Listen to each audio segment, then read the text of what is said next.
Tonight on Joy News Prime, threat by staff of State Electricity Generator VRA to shut down still lingering as grievances of the workers remain unresolved.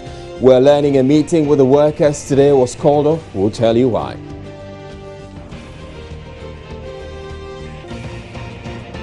Members of Parliament to sit late into the night to pass some critical pieces of legislation before they rise.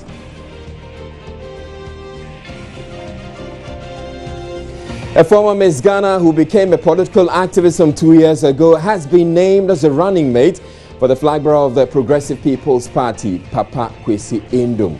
We'll tell you what Bridget Jogbanuku brings to the ticket. And in business, government postpones quest to raise $1 billion through the Eurobond issue. We found out why this development. My name is Israel Aye. We also have sports, entertainment, and Joy News Interactive in this 2-hour bulletin available across Europe on ABN television. Stay tuned.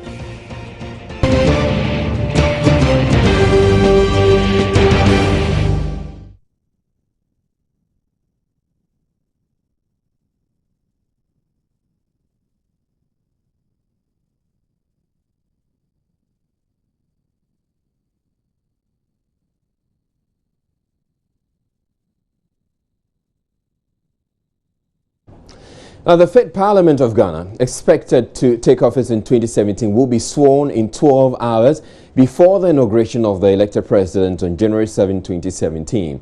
Parliament is, as a result, working on the necessary amendments to the existing legislation to make this possible. Deputy Ranking Member on the Legal, Constitutional and Parliamentary Affairs Committee, Ben Abdallah, is lobbying members to support the bill in an interview with parliamentary correspondent Elton Brobe. The bill also deals with the election of the Speaker of Parliament, powers of the Administrator General during transition period, and the tenure of office of the transition team. Here is Attorney General and Minister of Justice, Marietta Brew Apia Opong. The number of members of the transition team is to be reduced from 22 to 13 persons. This will help limit the attendant costs relating to persons appointed to the transition team. Where the members of the transition team number 13, a quorum of 1/3 is specified. This is to make it easier for the transition team to transact business. In a bid to address the issue of the membership of the Advisory Council in situations where the incumbent is re-elected, the bill proposes that in such situations, the Advisory Council should be constituted by the President, selecting 2 persons in addition to the Speaker of Parliament. Deputy Ranking Member on the Legal, Constitutional and Parliamentary Affairs Committee, Ben Abdallah, is lobbying members to support the bill in an interview with parliamentary correspondent Elton Brobe. What does Bill 62 is number 1. You know, where an incumbent president is re-elected, the current act doesn't give the president, the elected president, the re-elected president, the mandate to appoint a certain number of people to constitute a transition team. All that it says is that the re-elected president has the power to appoint members of the transition team. And we realize that that is not good enough. There has to be a limit as to the number of people that the re-elected president can appoint.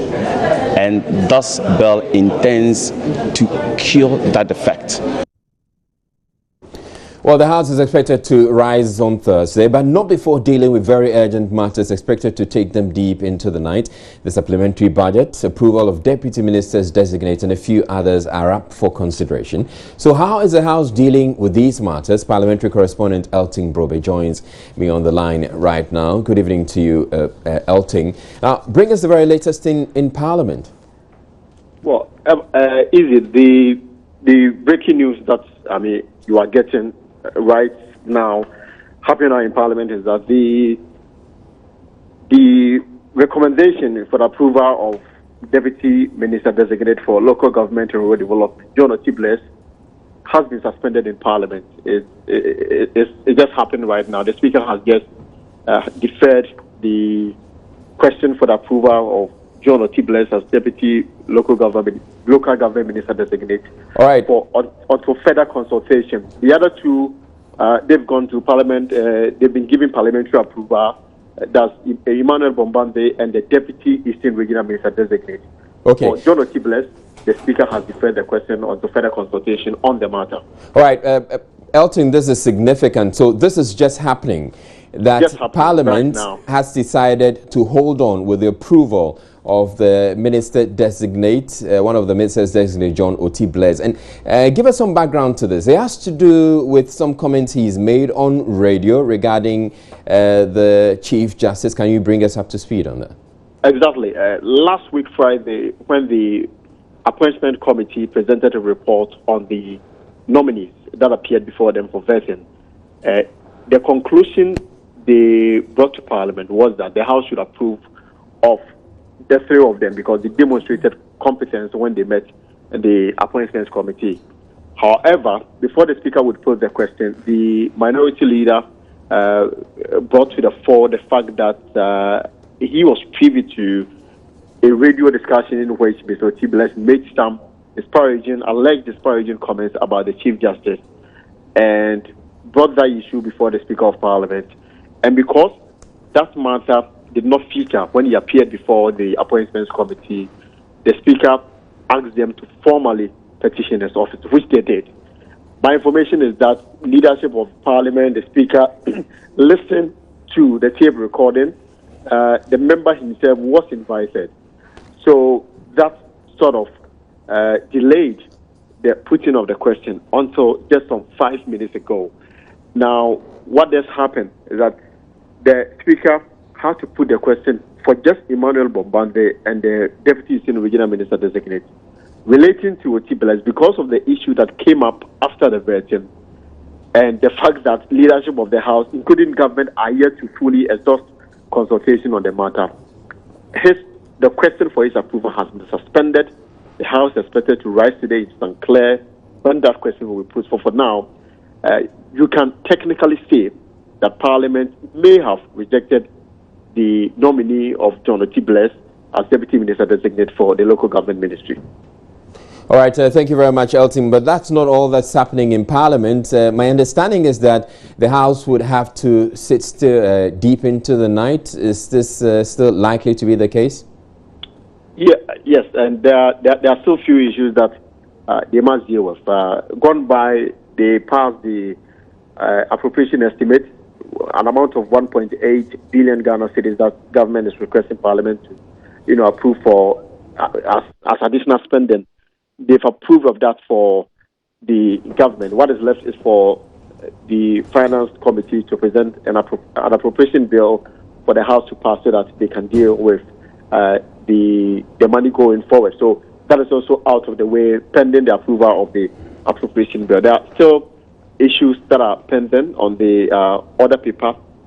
They've approved the Custom Amendment Bill, the Income Tax Amendment Bill. Few other bills have been approved. Some motions are still pending, some loans agreements, and some few other matters that we are waiting the House to deal with before they can go on that, long break. All right. Elton, do you get the sense that they're trying to rush things through or they're doing the necessary due diligence on these legislations? Some of the matters were before the House for some time. It is now that those reports are ready for consideration of the House. Some came in not quite long ago. You can talk about the Bank of Ghana Amendment Bill, the Public Financial Management Bill. These bills were passed yesterday, but there are some that came in not long ago. But part of the matter is that under the circumstances, you cannot really blame Parliament because Parliament on its own cannot initiate anything unless government, bring before them bills or business for them to consider.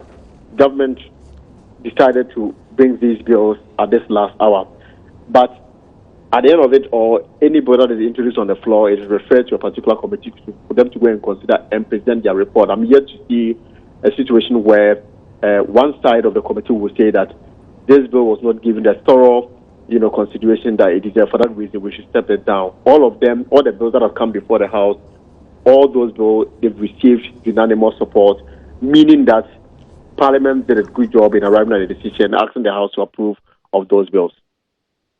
All right, thank you very much, Elton John Brobe, bringing us up to speed on developments in Parliament. So the very latest news is that the Deputy Minister Designate for Local Government, John Otey-Bless, his nomination or his approval has been suspended by Parliament for the meantime. You're watching Joy News Prime.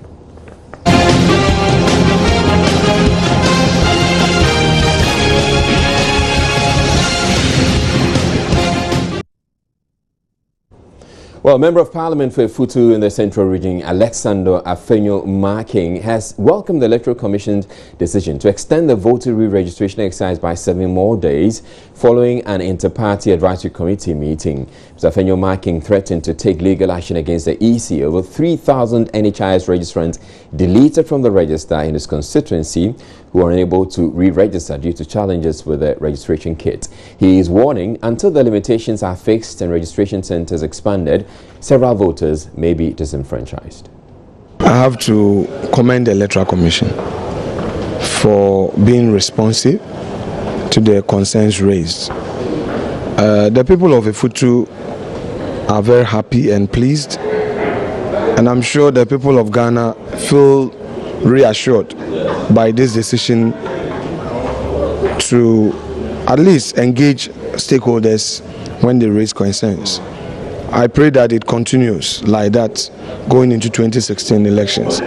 Now, an important matter that I would want the EC to take on board, apart from this extension, is the mode of registration.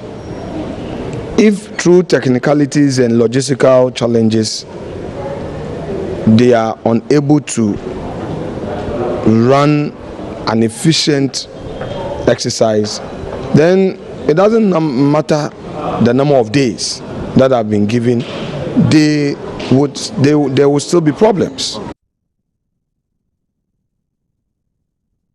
Now we have a lot more coming up in politics here on Joy News Prime.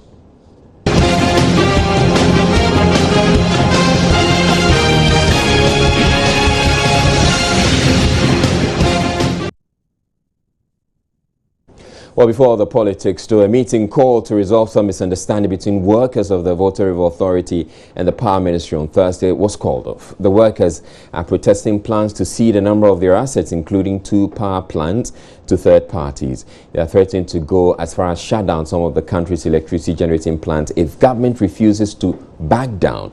And on Thursday, hoisted red flags at the head office of the authority. Now, the VRA, to put this in context, they control a huge chunk of the country's electricity generating facilities. And so once they're shutting down, it's essentially the whole country is going to be plunged in darkness. Ernest Menu has been following the story, and he has joined me with the latest here in the studio. Good evening to you, Ernest. Good evening, Israel. All right, so you've been out there at the Volta River Authority where you've been monitoring the supposed meeting that was supposed to have come on between the workers on one hand and the Power Ministry. How did it go? So the workers were invited to the Power Ministry for a meeting to address their grievances. We know that they are contesting the Power Ministry's authority, as it were, to cede off their assets to a so like I mentioned earlier, they have a series of activities they want to embark on, and so it will sort of gain a crescendo, you know. So they started today with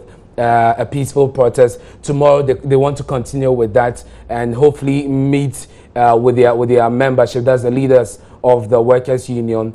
And then again, something very interesting, Israel, it appears that they are not very happy with their management, because they do understand that the management is in a very tight corner right now. They fall between the board, indeed government, and of course the workers. And so they have to manage this with a lot of tact. But they think that this is a worthy cause. It's a straightforward matter. And so the management should come all out to support the agenda, as it were. All right, thank you very much, Ernest. And we have also been speaking to the Africa Center for Energy Policy, who are not very excited about the decision by government or plans by government to cede these generating assets or assets of the Volta River Authority to a third party. Ben Boachi is with ASEP, and he's been speaking on the matter. DRA has tried to revive a plant that was virtually imposed on them. It was a government decision to acquire a plant that was configured for the temperate regions into Ghana. Aside that, when it broke down and it failed to work, VRA committed $75.8 million of its own resources through credits to finance a retooling of the plant, which also failed. So if there is another decision to replace the turbines completely, I think it is proper to heed to what they have called for, government guarantee or support to be able to raise the needed financing to buy the turbines and change them completely. And we support that arrangement because they have invested their money in there. They are paying for the loans that they procured, and their staff has been working on the plant. And now you are requiring an Ameri to take over the plant, use VRA staff and pay them on their own, and then hand it over to them in 5 years' time. And we think that the simpler approach will be to just help them raise the financing to procure the turbines and be able to use the plants. Completely two different arrangements. What we have with Ameri is a typical build, own, operate, and transfer contract where they brought in their own machines, position them, and they are generating power out of it. This is a plant Ghana has invested in with our resources, and VRA has made further investment into the plant. What is wrong with the plant right now is the turbines, and we have to replace the turbines because they failed to work. As I mentioned, they were configured for temperate regions. We brought them into this hot weather, and they couldn't work. So we have to change the turbines, and VRA has time without number requested of government to issue them guarantees so they can go and raise the financing to buy new turbines into them. They have been refused these guarantees. And now we are being told that we're going to hand over the plant to a private entity to own it for 5 years and transfer it via. You're watching Joy News Prime, and one of the top story we're getting on Joy News Prime this evening is that Parliament has decided to hold on with the approval of the Deputy Minister Designate for Local Government, John Oti Bless. It has to do with some comments he made on a radio station. But still to come in the bulletin, threat of the former beauty queen who became a political activist some 2 years ago has been named as a running mate for the flag bearer of the Progressive People's Party, Papa Kwesi Indom. Will tell you what Bridget Jogbanuku brings to the ticket. Stay tuned, we'll be back in a bit. Welcome back to Joy News Prime. Now, from beauty queen to political activist and now full-time politician, former Miss Ghana Bridget Jogbanuku has been named running mate for the flag bearer of the Progressive People's Party, Dr. Papa Kwesi Indom, for this year's election. Addressing a gathering of party members to announce his decision, Dr. Papa Kwesi Indom said his choice was informed by the party's principle of all-inclusiveness and his firm belief in the competence of Ms. Jogbanuku. Joining us, Joseph Akabale was at the event and filed this report. That was the Bobobo sound ushering in the announcement by the PPP flag bearer of his choice of a running mate. The event was attended by parliamentary candidates and national executives of the party. Addressing the gathering, Dr. Indom said he settled on Bridget Jogbanuku due to her experience, which he believes will be crucial in fulfilling the promise of creating jobs if he wins the December polls. We have brought somebody to add to our principle of inclusiveness, that we have said that we want to encourage the young men and women, and we are doing both this morning. We have also said that we stand for jobs, jobs, jobs, and you will understand why we have made this choice. Because the person I am introducing has gotten experience of doing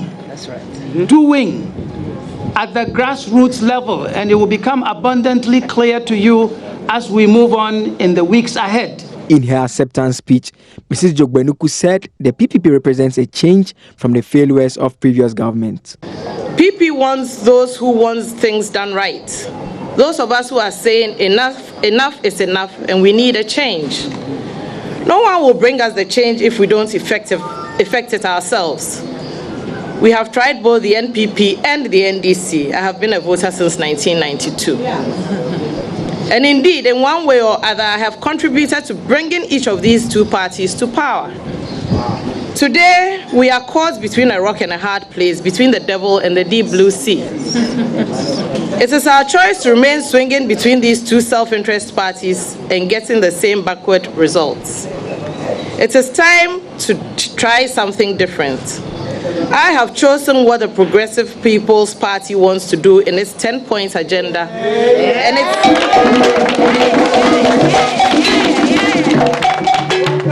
and it aligns exclusively with the Ghana I also want. I choose PPP. I vote PPP. And I'm with Papa Kwesi Ndom Ejumawura. The vice presidential candidate is expected to join the presidential candidate on the campaign trail in the coming days. Joseph Akable reporting for Joy News. Right, so most Ghanaians will know Bridget Jogbenuku as a beauty queen. She's a former Miss Ghana, but there's a lot more to her than just beauty. She attended Wesley Girls Senior High School for her secondary education. She belongs to the class of 1986. She worked with Shanti Goldfields Company Limited as liaison officer on the Gator project in Tanzania at the Dar es Salaam office for 2.5 years. She also worked with S.C. Johnson Wax as brands manager. Jogbenuku runs her own public relations and events management company known as Protocol Ventures. She also owns another private company that does business with the Barclays Clubhouse in Accra.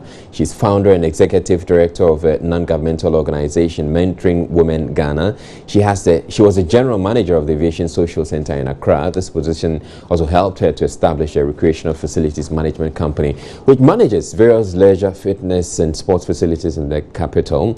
She's a board member of Enactus Ghana. She is a columnist for the Ghanaian weekly The Mirror newspaper. Her column is titled Manners Matter. She was heavily criticized when she took part in the Occupy Flagstaff House demonstration organized by pressure group Occupy Ghana in July 2014. And there's one iconic image that stands out from that Occupy Ghana march where you had her holding her two hands out and it indicated, or probably that was where she decided that she was going to get into active politics. Now, I'm joined on Skype right now by head of our political desk, Evans Mensah, and he's going to be telling us what Bridget Jogbenuku is likely to bring to the ticket of the PPP. Good evening to you, Evans. All right, good evening to you once again, Evans. I believe there's some issue with the connection. If we can hear Evans.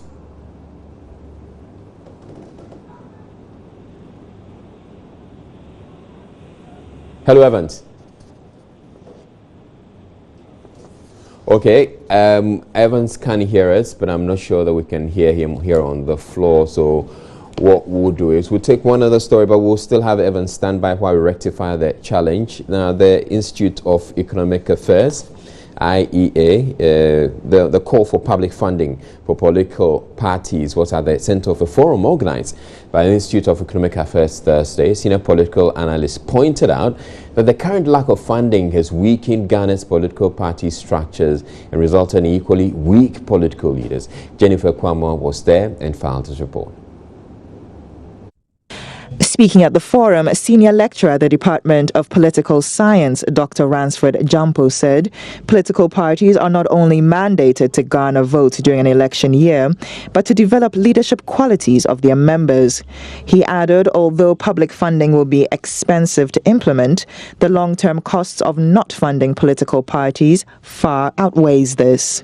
The cost of what will happen if there is chaos, if there is democratic relapse, if there is war and confusion, is more than what we're talking about. And so if the state really wants to do it, okay, they'll be able to afford. Former Minister in the Kufuor administration, Hackman Owusu-Agyemang, agrees with this assertion, saying his party has also experienced challenges from the lack of funding as recently as the EC re-registration and voters exhibition exercise. We were not able to monitor the ongoing exercises, both ourselves and the NDC and most of the parties, because there are no funding. If you take somebody to be there from 7 in the morning to finish at 5, a minimum that you can give is about 10 cedis or at least lunch. If you don't have money to provide lunch, then you don't have anybody superintending and monitoring the operation. At the end of the day, what you get is what the Electoral Commission gives you.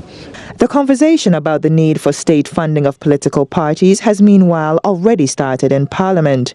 The majority and minority leaders earlier in the year called for more dialogue on the matter, describing it as a way to curb corruption. Joy News, Jennifer Kwamwa.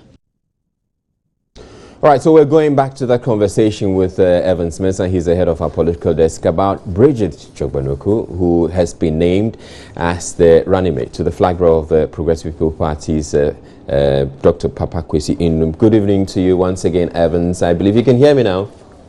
I can hear you loud and clear, but can you hear me? Oh, yes, I can hear you. Okay, so you are in the Adaklu Anyigbe district where you're bringing us the ballot box tomorrow. I want you to tell us briefly about preparations for that before we go on to Bridget Chogbanuku's issue. Yes, Adakluwaya, it's been fascinating last few days trying to pull this together. People are highly expectant. As you can imagine, Israel, we've not done this in a remote part of the country like this before. So this is a first, even for us. We've done nothing we have done.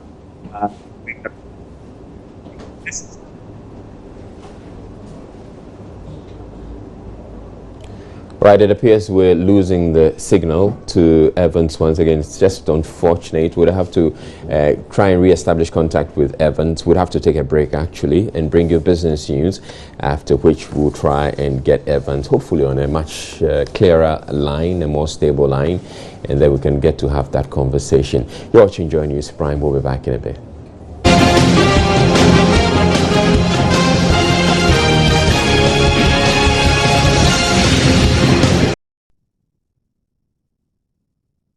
Welcome back to Joy News Prime. Now, Joy News is learning the Communications Ministry has called a meeting with the union members of State Broadcaster GBC in a bid to resolve the impasse between the workers' union and the board on misapplication of funds. The union is demanding the dissolution of the board, it says, has misapplied the corporation's internally generated funds. The union chairman of the Ghana Broadcasting Corporation has been speaking to Joy News on the latest development. We are meeting some few key, let me put influential people. So let's wait till we have met them, after which we'll tell the world our next line of action. It's our hope that by the time we finish meeting with them, these issues would have been resolved, then we can have some peace and continue with our work. Where influential people means what? Which people in which sectors? They want to operate on anonymity, and I have to give them that respect. I have spoken to them one-on-one. They've also called me, and they are intervening. And I don't have the permission to tell the world who those people are. We are hoping by Monday we'll have something to tell the world. At the gate of GBC, there's a banner suggesting that the NMC must come in to avoid the collapse of GBC. I think we've gone past the NMC now because they themselves has not been fair to the issue. Well, a report by the National Media Commission has cited media organizations in the Ashanti region for doing little in the coverage of election and women issues. The Commission says though political discussions dominate the airwaves, they are reduced to MPP and NDC issues, which feel a sense of conflict. The report was outdoored at a media interaction in Kumasi on Thursday. The study, which took place between January and July, scored local media 7% on women issues and 3% on electoral matters. Ashanti media were also found to have performed poorly in covering regions other than their own. while Ashanti and Greater Accra region enjoyed 62% and 33% coverage respectively. Others were virtually ignored. The Commission is unhappy about the trend, as echoed by the Executive Secretary George Sapong. Sad reality that instead of people being shamed by the courage of hate speech, they rather feel emboldened because they then feel that they are the ones who bear scars for political parties. In the previous election, we saw that instead of people changing their behavior by the data, they carried these reports around to show that, yes, we are the ones who are able to carry the fight to the other party. And so what we had done hoping to reduce the hate speech was rather what was encouraging and fueling it. So we are still going through a lot of reflection. NMC Chairman Kwesi Pinton described some measures to remedy the situation. We must bring people down to their manifesto. Now, we haven't seen any manifesto because we don't move our manifesto. We must try and pin our leaders, our political parties to their manifesto. So that if we are saying that they have done well, at the end of the day, we want to see the chart. We want to see what they have done in terms of what they promised the nation that they were going to do. So I think that our presenter will take note of that. We have been, our attention has been drawn seriously to the disparity between gender in respect of gender issues. Some media personnel at the presentation shared the opinion on the report. All the political parties have the opportunity to also share their views, and I think also some of the infractions that we spoke about as not really focusing on the issues but focusing on the confusions within the political parties has also been highlighted. And I think going forward, most of our concern will be about the various issues like education, agriculture, gender, health, and this gender issue about gender. Sometimes it's very difficult getting women to be on the program, especially at my place at Capital Radio. Sometimes when you are producing a show, you go in for a woman, they intend to give you some number of excuses that they might be taking the child to the school or be doing. Reporting for Joy News, Kwesi Debra. We'll take a break, after which we'll bring you international news.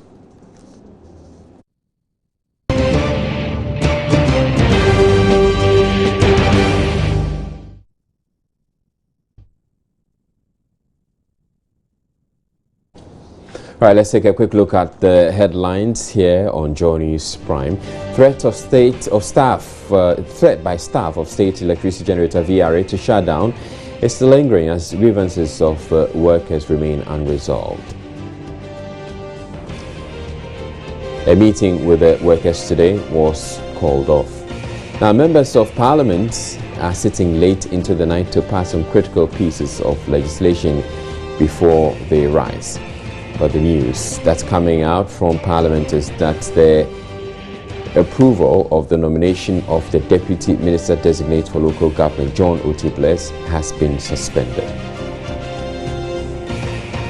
A former Miss Ghana, former beauty queen who became a political activist some 2 years ago, has been named as the running mate for the flag bearer of the Progressive People's Party, Dr. Papa Kwesi Indom.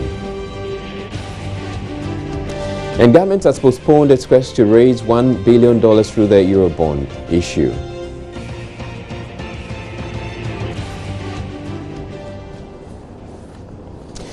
We continue with our Citizen Journalist Report under the Joy News and Star Ghana Project, Poverty and Politics. This evening, Citizen Journalist Fatah Haruna, a junior high school mathematics teacher, is reporting on the unsanitary conditions at a slaughterhouse in his vicinity at Fumbese in the Bulisa South District.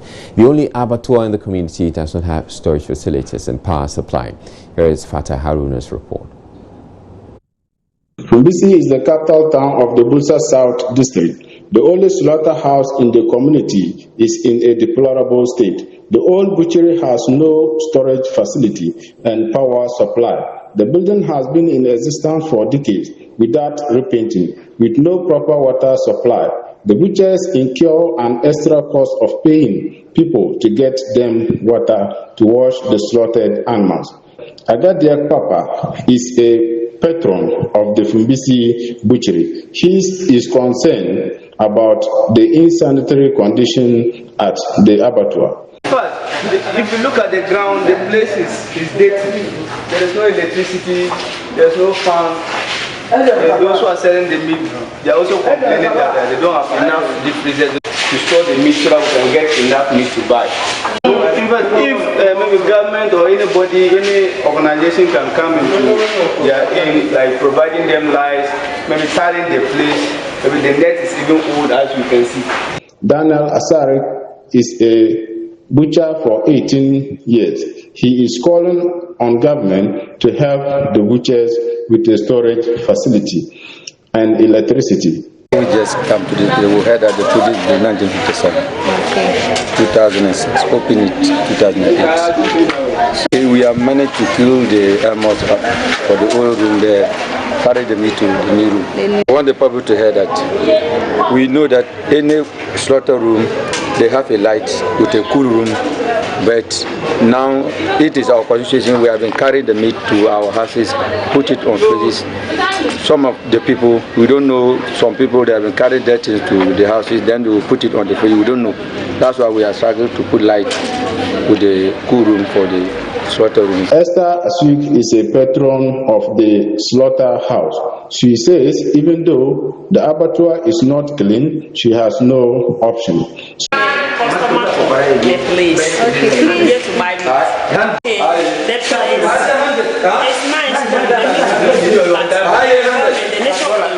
No fans, at least there should be fans here, and where they sell them, there should be like a net cover to the place. If not, you know, this weather because of the lights, they should have been covering the net for us to buy. Suleiman Yusuf is a butcher.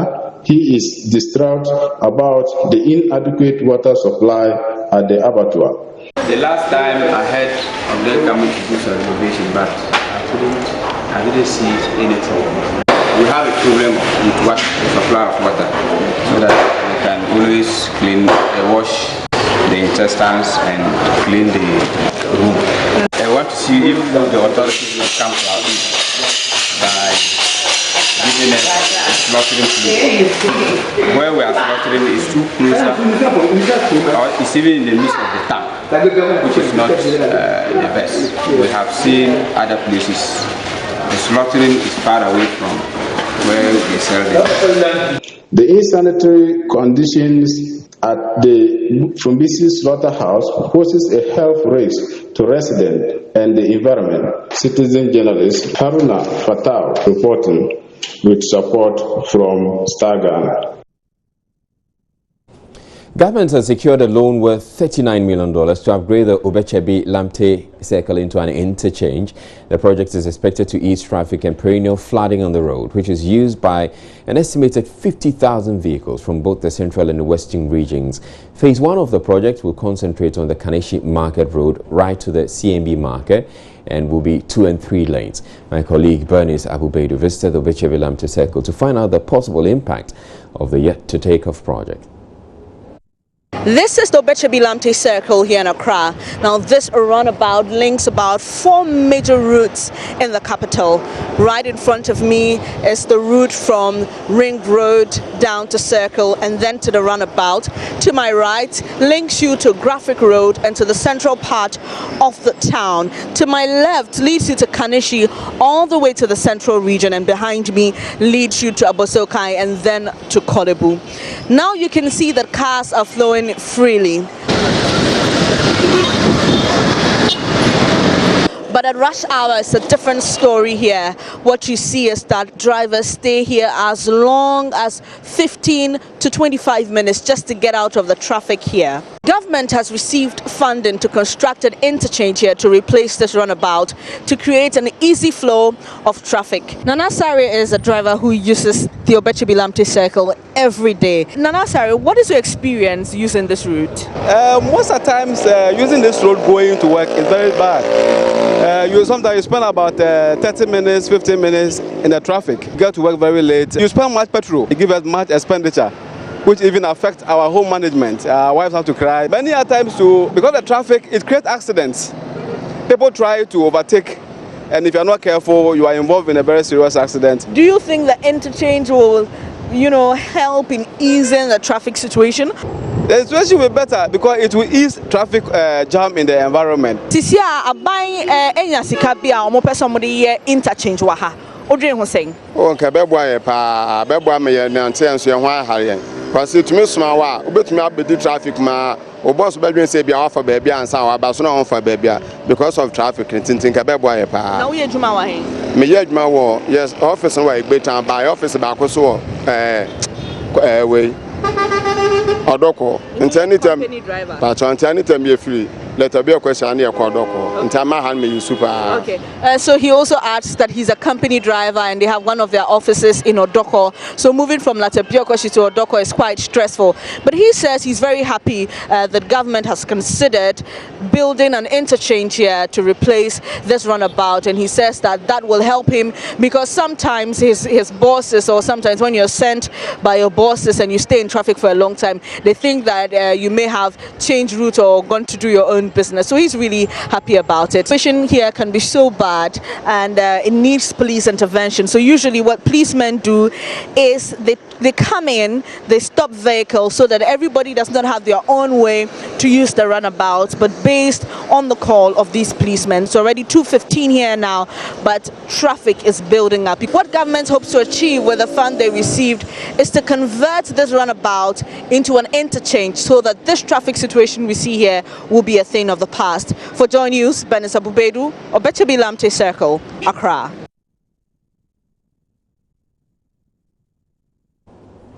All right, you're still watching Joy News Prime, and we're getting word that there's been some accident at the approaches to the Ghana Airport Company or the Kotoka International Airport, and this is causing quite a bit of traffic there. And so they've sent in this press release saying that they're advising the traveling public that an articulated truck has overturned very close to the airport runabout. The road has since been closed to traffic to allow personnel to move the truck in order to make the road motorable. Now, the travelers and users of the airport are therefore being requested to come to the airport ahead of the normal reporting time and cooperate with the police and airport staff to ensure an orderly entry and exit from the airport. Management of the Ghana Airport Company Limited apologizes for the inconvenience caused and assures all users of the airport that every effort is being made to clear the road as soon as possible. So this is a press release we're getting coming from the Ghana Airport Company just this evening. Apparently there's been some accidents on the approaches to the airport, which is likely to cause some delays. So if you're in traveling and you intend to use the airport, they're advising that you get to the airport ahead of time because you're likely to face that traffic disruption, which is likely to delay your arrival at the airport and which could also have an impact or probably you may end up missing your flight. So that's some information you may want to share with your friends and relatives on social media. We're taking a break. We'll be back with entertainment.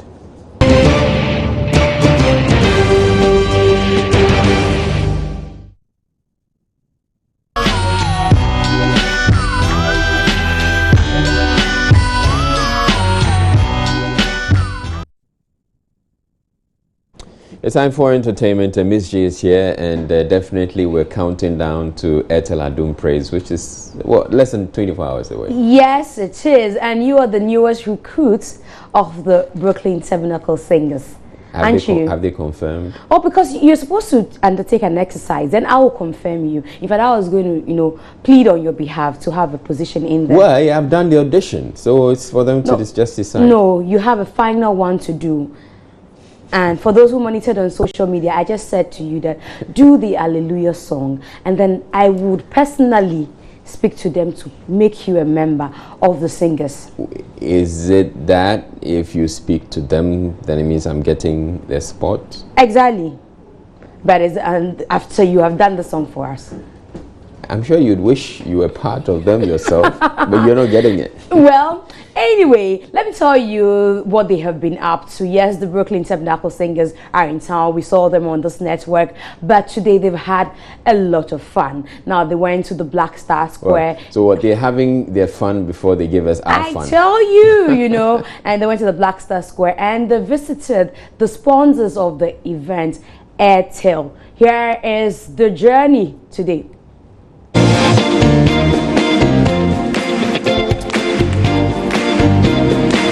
Those who know your name, put all their trust in you, and there is no other so loving and true. Those who know your name, Lord, we put our trust in you. There is no other so loving.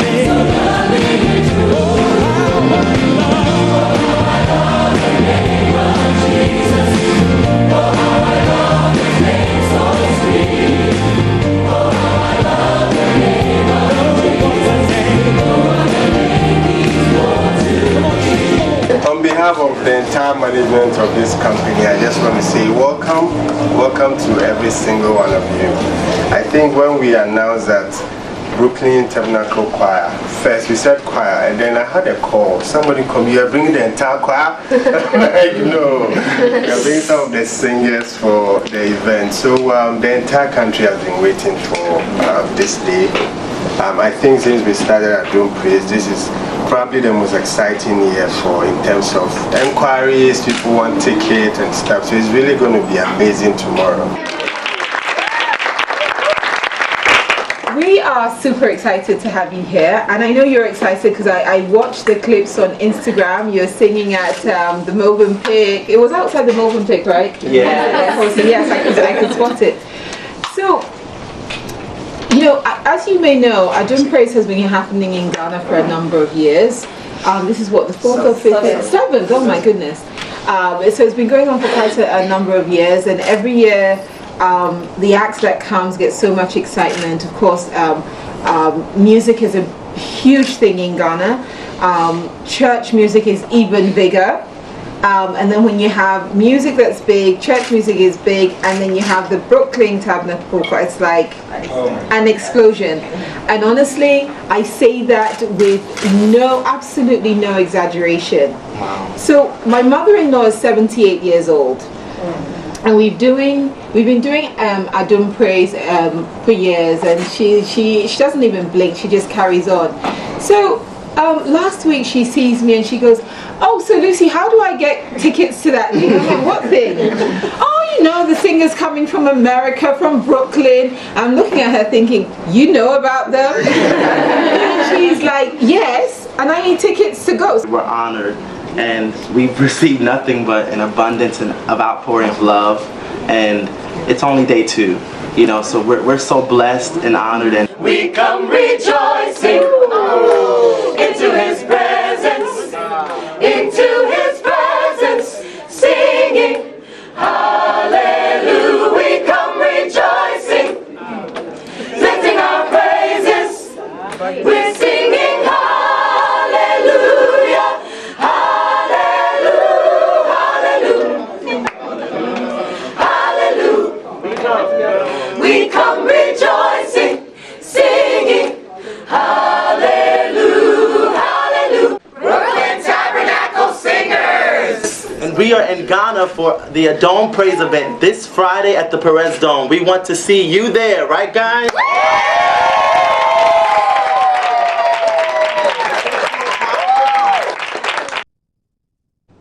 Beautiful. Okay, they are definitely having a good time. Beautiful. You see what happens when a choir sings? There are people who are singing various parts. Exactly. So one person will be singing the alto, tenor, everything else, treble, and it blends together to make beautiful music. That's true. All right. So you can't expect me to sing a You part haven't all by asked myself. for help. Now I asked you to sing. If you start to sing, I will help you. That's why I was singing with them and I was doing well. Nobody saw you sing. The one we played yesterday. Oh, really? Yes. That one. We didn't hear you in that. We only could hear them. Oh, yes, you know. Okay. I thought you said you were going to sing. I'm singing along with them.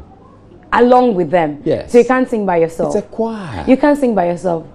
You sound... You are going to be a member of the Brooklyn Tabernacle Singers as a singer? Yes. Yes, so you can sing by yourself? No. Anyway, we have been to the venue. All is set for the event, and I'm sure you want to see what the venue looks like ahead of tomorrow's Adum Praise. In this auditorium, lives will be changed and records set. We are at the Perez Dome Jolu, where we're going to be having the Airtel Adum Praise. And right beside me is the director of this whole event, and he'll be telling us about what we should expect on that wonderful night. You know, last year we did it and it worked. It was fantastic. As you can see behind me, everything is almost set. The set designers are just putting a few things together. Our Brooklyn Tabernacle Choir singers have been here. The engineers are working. They are doing tuning. They're almost through for the local act to do their sound check. So if you ask me tomorrow, if you're out there and you are not planning to be here, you'll be missing, a big time. Tomorrow, you expect nothing but to, worship God, praise God, and that's what we're doing tomorrow. I am doing monitors, so it's my job to make sure that the band and the singers can hear what they need to hear. Okay, so we're waiting now for the band to show up and for the singers to show up. But right now we're just prepping, making sure things are patched. All the microphones are working. I think a band has already sound checked. So we're just going to assure that when the singers and the band get here that we're ready. I'm working from MJ's Floral, and people should expect a nice decorations here. It's Airtel's color, so it's red and white. By God's grace, we will be done by end of today. Sound Department. My name is Frank Kwachi, handling front of house. For now, we're having a sound check, getting ready for tomorrow. Because we want to make sure that by tomorrow morning, everybody's set and ready for the evening show. So now we're having a sound check with Francis Samo on stage now with the BBs. So I can say plus or minus, we are 90% okay for the show by tomorrow. This is Francis Samo's band and the Levite. We are here for the concert. We are almost done with sound check. The singers are on. The musicians are done. Expect God's presence tomorrow. Well, we probably had to see like one of those kicks we normally play around Jig Get It. So there's more of them. We most of the time do go for rehearsals, not to wait for a program before we get prepared. So it is like we always prepare for the thing before it gets to us.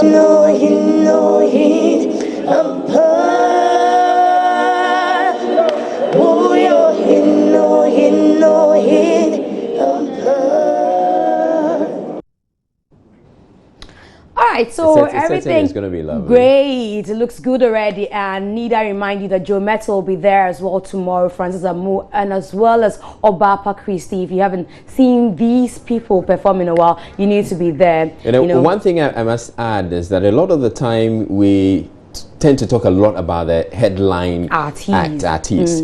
But when it comes to Airtel Adum Praise, every one of the artists on the bill wows. Exactly. That's very true. It's not just about Brooklyn Tabernacle Choir, the Joe Metals and the rest. They're going to rock as well. They're going to rock us as well. So get your ticket, 50 Ghana cedis for a regular ticket, 80 Ghana cedis for a VIP ticket, and you're good to go. But before I go, quickly, gossip. I hear that Nanama McBrown and her longtime boyfriend Maxwell are getting married tomorrow. I heard that. You heard that as well. And I thought, okay, maybe I should give her a call, but I forgot. She's so busy. She's not attending to anyone's call. I think that she's just preparing for tomorrow. And that's it. So wish her all the best. We can only do that. Wish them all the best. And so that's it for entertainment. Except, I didn't get an invite. No, this is a very private one. You know, she's always said that she wants to have a very private, ceremony. I think I'm private enough. Okay. You might have to consult them. But grab your ticket for tomorrow's event. There's more entertainment tomorrow. Israel, all right. Keep rehearsing. I'll get you a place. Thank you very much, Ms. G, for bringing us entertainment. Up next, we bring you sports.